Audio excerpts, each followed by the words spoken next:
حضرت عمر بن خطاب حضور کے سسر تھے، حضور کے گھر میں ان کی بیٹی تھی۔ حضور جناب دلہا بن کر عمر بن خطاب کے گھر میں آئے، عمر بن خطاب دلہا بن کر علی کے گھر میں گئے ہیں۔ حضرت علی کی بیٹی کا نام سید ام کلثوم تھا، انہوں نے اپنی بیٹی کا نکاح عمر بن خطاب سے کیا تھا۔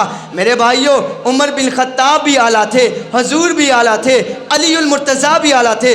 علی کے گھر میں حضور کی بیٹی تھی، حضور کے گھر میں عمر کی بیٹی تھی، عمر کے گھر میں علی کی بیٹی تھی۔ اللہ نے ایسا نظام بنا دیا، آج لوگ کہتے ہیں عمر تو 2 نمبر تھا، عمر فلاں تھا، عمر فلاں تھا۔ میں کہتا ہوں ساری باتیں چھوڑ دے، ہم مدینہ منورہ میں چلتے ہیں، روضہ رسول پہ چلتے ہیں، جا کر پوچھتے ہیں اے اللہ کے نبی عمر کیسا تھا؟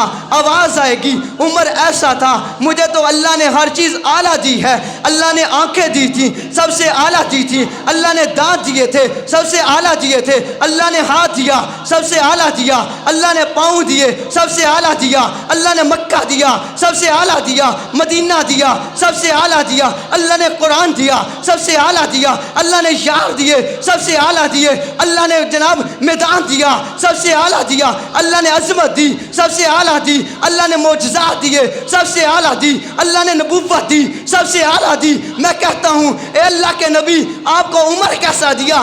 اللہ نے نبی نے کہا میرے پاس جتنے صحابہ آئے ہیں سارے خود آئے ہیں، سب سے اعلیٰ بن کر آئے، لیکن عمر تو وہ تھا جس کو میں نے خود اللہ سے مانگا، اللہ نے وہ کیوں سب سے اعلیٰ نہیں دیا ہوگا؟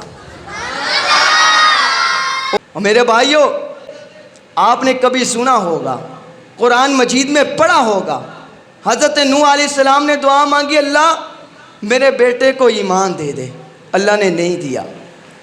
حضرت ابراہیم نے دعا مانگی اللہ میرے باپ کو ایمان دے دے، اللہ نے نہیں دیا۔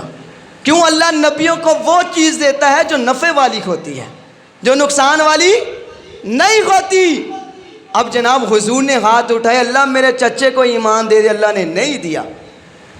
اور جب اللہ نے نبی نے بیت اللہ کے دیواروں کے نیچے کھڑے ہو کر رات کو دعا کی اللہم اعز الاسلام بعمر بن الخطاب، اللہ مجھے عمر دے دے، دوسرا دن آتا ہے اللہ تعالیٰ نے حضور کو عمر دے دیا۔